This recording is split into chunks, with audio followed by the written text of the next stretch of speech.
Good morning. It is 9 a.m. on this Tuesday, April 14th. I'm Melissa Holmes, and we're here on WGRZ Plus for another half hour. And we begin with an investigation that's underway into an armed robbery that happened at a 7-Eleven in Niagara Falls. Police say it happened around 9 p.m. Sunday on Niagara Street.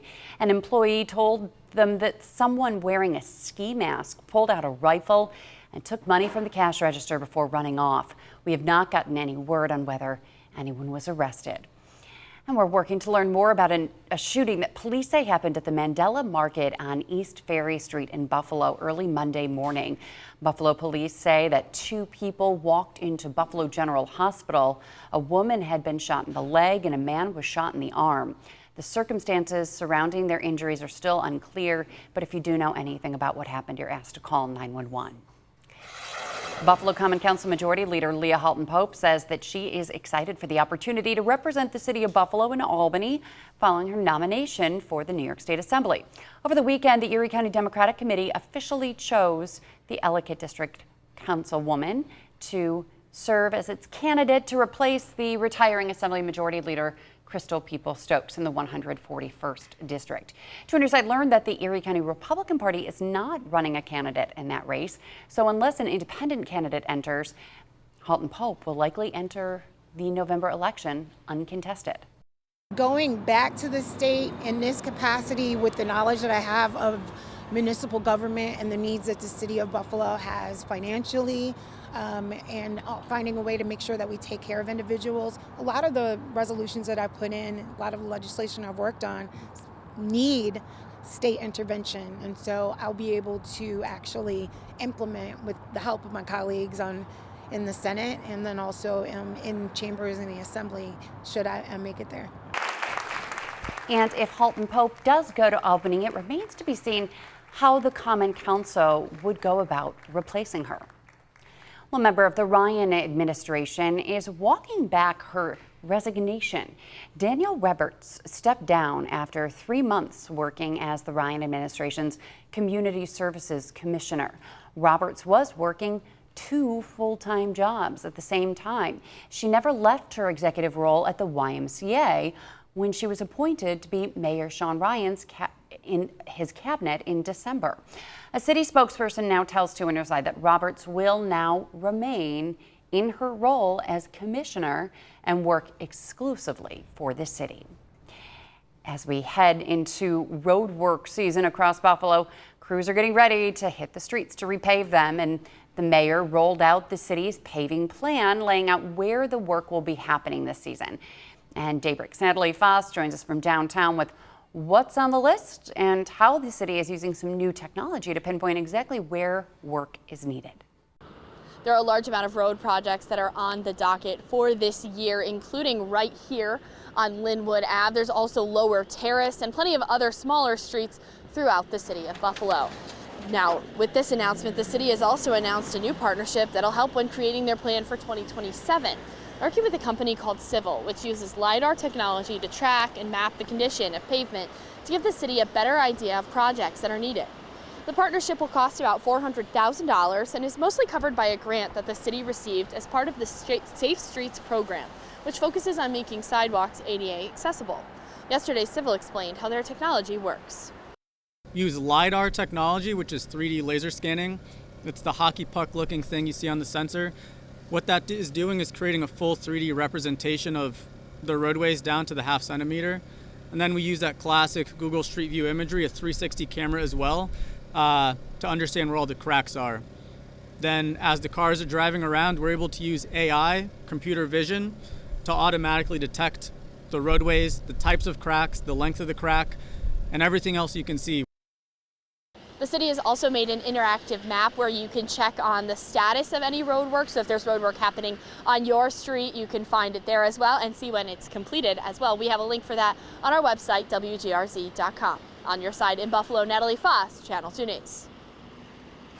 Natalie, thanks. And the New York State Department of Transportation is warning drivers about nightly closures on Niagara Falls Boulevard under the 190 overpass in the city of Niagara Falls. The southbound lanes will be shut down from 8 p.m. to 6 a.m. starting tonight through Friday morning for ongoing bridge repairs.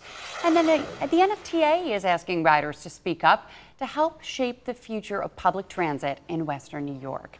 The agency is launching a customer satisfaction survey starting today. It'll run through May 10th. It's part of a nationwide initiative for cities to reach out to public transit riders.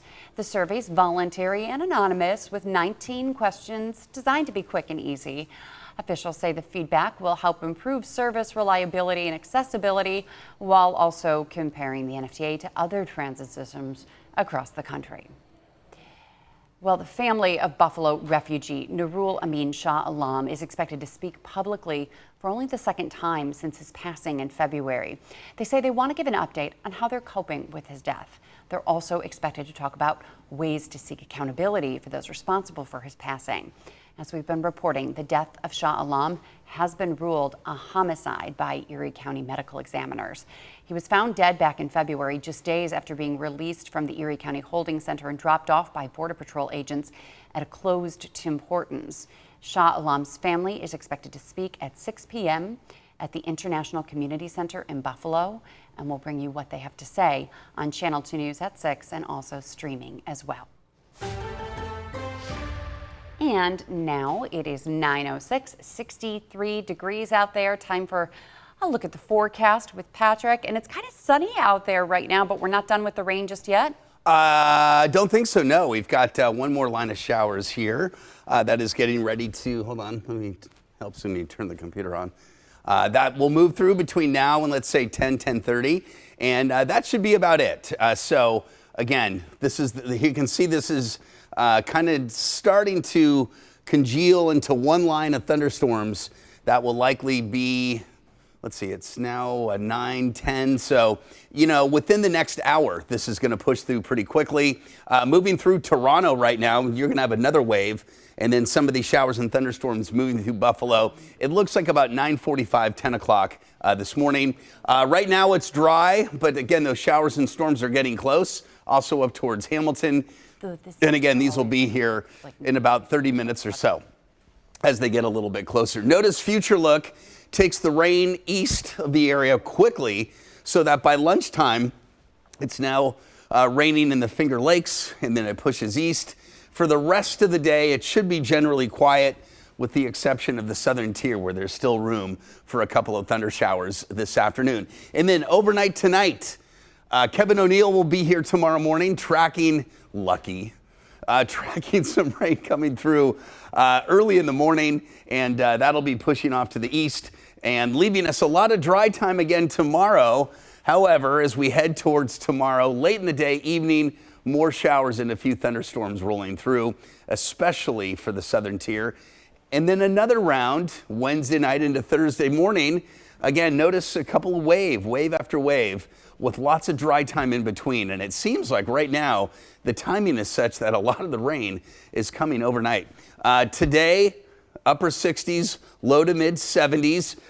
Do you feel the humidity, Melissa? Doesn't it feel a little humid? A bit. A bit? Yeah. And I'm not complaining about it. No, it's not a typical April thing, but it's certainly feeling a little more humid around here, and that will add to the ability to get some healthy rainfall rates or rainfall totals over the next couple of days, maybe an inch or two. Morning showers and thunderstorms still for about the next hour or so, breezy. Tonight, showers and thunderstorms down to 57, and tomorrow, showers and scattered thunderstorms, 71 degrees, 7-day forecast. Another chance of showers Thursday and Friday as temperatures cool a bit. Saturday looks pretty nice. However, late in the day, storms arrive with some rain. A high of 78 on Saturday and then down into the 40s on Sunday. Monday to start next week, 40 or 42 with some rain and snow showers possible in the hills, Melissa. 78 is going to feel like such a tease. I know. And because like, then really? we're going down to freezing. Can't we have nice things? I know. Right? Why? That's the Why? question. That's what happens here. Anyway, yeah. Low 40s next week. Patrick, thank you. Stick around. Coming up after the break, the story that everybody in Buffalo is talking about. The Sabres clinching the Atlantic Division, heading into the playoffs for the first time in 15 years. We'll talk about that coming up after the break.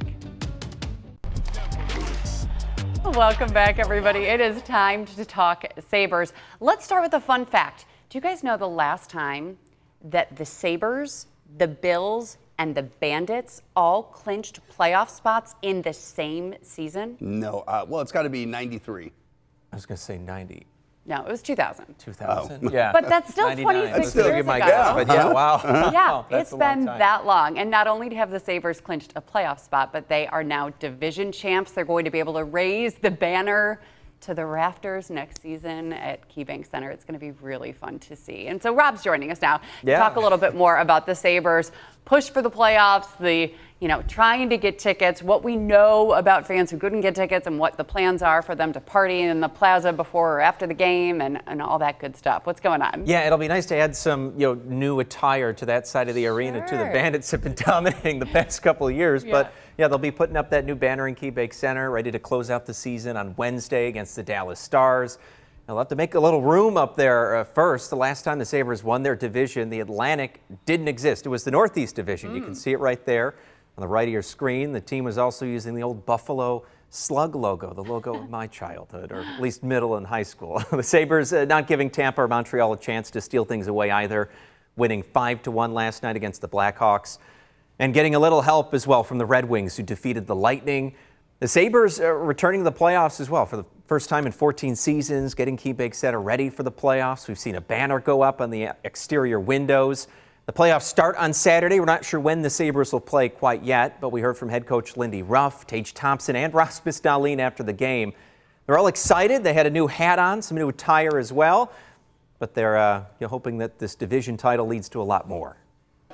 It's been a long time coming. It's been too long, but to have home ice secured, I think we talked a lot about being a playoff team. We didn't talk much about winning a division or winning our conference. A lot of years of adversity, a lot of challenges, and I think that journey makes the destination feel that much better. We have one goal in mind now. It's kind of hard to celebrate now, and knowing we have unbelievable challenges in front of us here. Now we're just going to switch focus to the playoffs. We have to get ready. That's for sure. Yeah, and to think that this is a playoff team, back in December, they were at the bottom of the Eastern Conference. December 9th. Yeah. We were 11.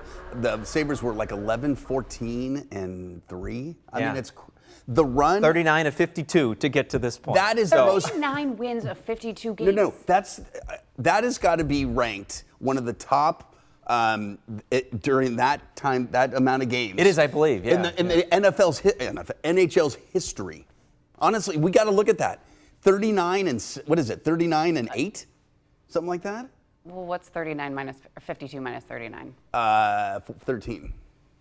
There you So go. they were 39 and 13. That's insane. Okay. But I think in the annals of the NHL, that's got to be up there as one of the greatest runs. And it's fun to watch. And when they lose, it's like, oh, well, that doesn't feel good. You start to panic. What's going on? Right. You have to go back to the old ways a little bit, but nice to have this new, fresh team to cheer on and enjoy. And because of that, I mean, there's so much interest in getting playoff tickets. And of course, the season ticket holders got first dibs, which they should. They've stuck with the team for so long in good times and in bad, so they get those tickets. But they also got to buy extra tickets, which we hope that when they sell them, if they sell them, they'll sell them to Sabres fans so we can keep the blue and gold or black and red in the arena. But yesterday, tickets went on sale for those of us who aren't season ticket holders, and I was one of the who sat at my work phone. Right, I asked permission to my boss if it was okay. I was going to say, does Judy know about this? Judy actually said, okay, Charles, get some video of Melissa trying to get tickets. But look at those prices there. Now, you see there, it says verified resale tickets. So I logged on at like 5 of 10 and got into the waiting room, and then they put you in the queue, and there were 3,000 people ahead of me in line. But if you waited until 10 o'clock to get in line, there may have been 10 or 15,000 people in front of you. So I logged on at 9:55, and all of the Sabres tickets were gone. Those were the more affordable tickets at maybe $100 and $150 for the 300 level. But these verified resale, they were $350, $400, $500 for 300 level tickets. Then I'd click it, and say the tickets weren't available anymore. So it was quite the Going like hassle. hotcakes, Then I yeah. finally was able, there you see, to get 2 tickets, but I just could not bring myself to pay $800 for these 300 level tickets for the first game of the playoffs, hoping that they're going to have a lot more games. And they've got home ice advantage the first 2 rounds if they do make it past the first. Senators or Bruins, we got to see how that shakes up in terms of the first seed and the wild card. So there are a lot of other options. If you're not watching in the arena, you can surround yourself by fans by the things that the Sabres are offering, which is the party in the plaza before the game, and they're also going to allow fans to watch the game on big screens at Canal Side, and we'll be finding out more about that on Thursday when the Sabres have a press conference. But we spoke with a fan who was kind of in my position. Here's what he had to say about not being able to get tickets. Realistically, I'm just happy they're in the playoffs. Hopefully there's a chance down the line here that I could get tickets to a game. I'll keep looking, but from what I've heard, a lot of people had a similar experience to myself. So it's not just me. Right. So if you're not going, there are, as I mentioned, you can watch at the Canal Side, but also the Saberhood group that's been formed. They will go from bar to bar and it's kind of, I love that wagon there. And Alumni Plaza. I'm all over the place. But the Saberhood, they go to bars, they have fans go there for the away games to watch it, and then they collect money and donate it to charity also. Yeah, Fatty Beer in Lancaster, I think they've got plans to shut down the street there for a party as well. Still, figuring things out. Lancaster's always good with also having open container laws go away during events like this too, so that's kind of fun for Lancaster. There you go. And either Saturday or Sunday, we'll see when the team plays. We got to wait to find out. The playoffs start Saturday, but that doesn't mean that the Sabres will play that right, day, and so. Saturday for watching the game outside and the party in the plaza. Weather-wise, Saturday would be Saturday. look, What time does the party in the plaza start? Well, if it's a 7 o'clock game, party in the plaza will start at 5. That's fine. But then watching the game outside. That could be dicey Saturday evening. Right. Bring a big umbrella. And Sunday, it's going to be cold. Sunday's going to be cold. And rainy? Like 30 degrees. No, it won't be terribly rainy, but it's going to be chill. It's going to be like in the 40s with a wind. It's just kind of a bummer. We've And right waited on the so water long for then, this. too, We just because want the like lake is 75 and cold. sunny for these outside watch parties. I think, you know what, bundling up, come on, has that really kept fans away? We can hold out for round 2, right? Yeah, Sure, better weather a there week you from go. now, that'll be And so, so if the Bruins win tonight, the Sabres would play the Bruins. Is that correct? I don't know if they. And then we have, that is yes, correct. I'm hearing If yes. they lose, we have to wait to see what happens with Ottawa on Wednesday night to see. Yes, because then Ottawa would jump the Bruins and be the top seed. And what I'm hearing from those that know is that the Sabres would rather face the Bruins. Versus Ottawa as a matchup. So yeah, that was Again, I want to hear what the other cities are saying about having to play Buffalo. and what they're like, is this, are they a Johnny come lately, or are they like, oh my gosh, look at these guys? We'll call the Ottawa Bureau tomorrow or something. Yeah. I mean, seriously, out the Boston I think folks. that's such a good, like, listening to the vibe of the fan base in these other cities, just to kind of capture, are they, how, Are they taking the Sabres seriously? Right. How could they not? Or do they think they're the Sabres of December?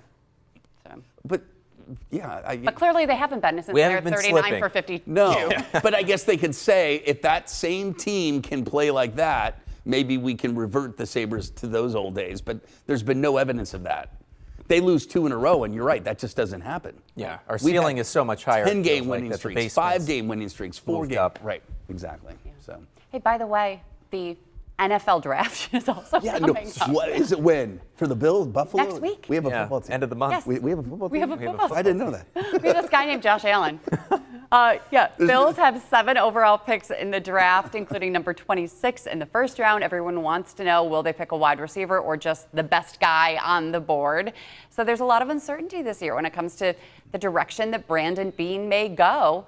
Is offense a priority? Because we've got Joe Brady as head coach now, an offensive guy. Former Chargers and Raiders general manager, St. Francis High School alumnus Tom Telesco weighed in for us. It happens all the time. Whatever your head coach, whatever his background is, that's kind of how they skew, and that's just kind of normal. So you've had the Bills over the last, whatever it is, number of years with Sean McDermott as the head coach. You would tend to skew a little bit defense, and now you've got Joe Brady. You may skew more offense. So there is something to it. But obviously, when you're picking late in the first round, they'll have their group of players at offense and defensive positions. In the end, they'll probably take the best of the group. Yeah, so the first round of the NFL draft is a week from this Thursday. Will the Bills move up or move down? There are just so many questions because it's so unclear of what they want, who they want. Yeah, I mean, I think there's one receiver. If the receiver makes it, they grab him. But if he's not there, Concepcion, then maybe they go down and get a couple second-round picks. The team's MO has been get the best person. Right. You can. But if they don't have the guy at that spot, then trade down and will there be all that wide receiver drama and Brandon Beane not selecting one like there was before?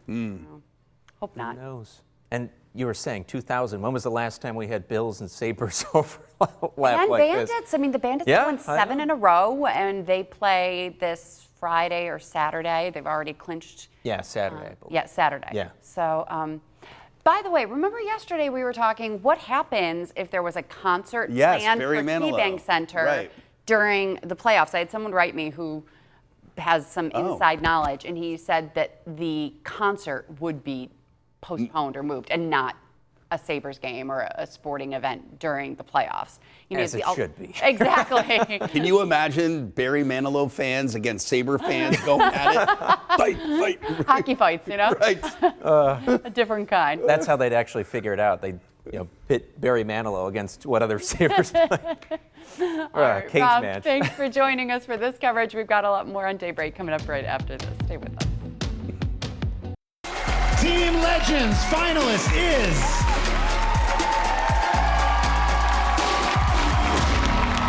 Lucas West. Yeah, this morning we are celebrating SUNY Fredonia's own Lucas West. He was selected to be a finalist for the finale of The Voice, which airs tonight. Lucas made his way there with the performance of the song Maybe I'm Amazed by Paul McCartney, where his piano playing was just as impressive as his voice. Take a listen.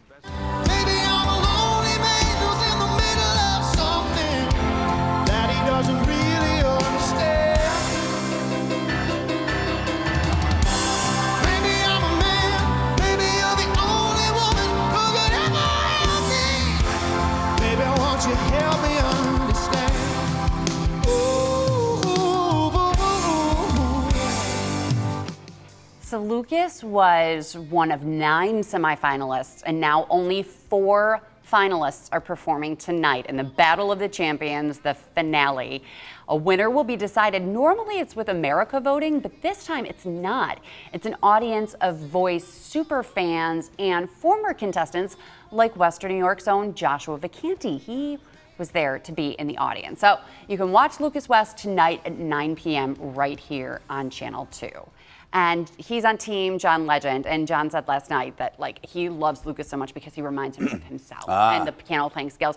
And in the previous shows, you saw Lucas playing on the keyboard, but to see him with this grand piano and have these backup singers behind him, it was just beautiful, and he just did so well. But he's a really talented piano player. And if he looks familiar to you, he also has sung the national anthem at Bills games and during a playoff game last year. So he's made his way around here a little bit.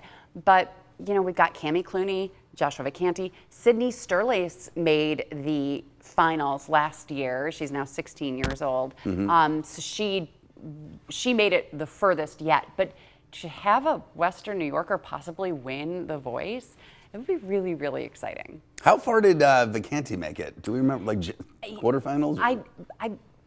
I don't know, but I think Cammie made it a little bit further than him, but they were kind of around the same season. And that was in 2019, was Cammie Clooney? It was Vacanti first, then Cammie Clooney. Because remember, we did an event together during COVID, and Cammie Clooney performed, and she had just won. She didn't win.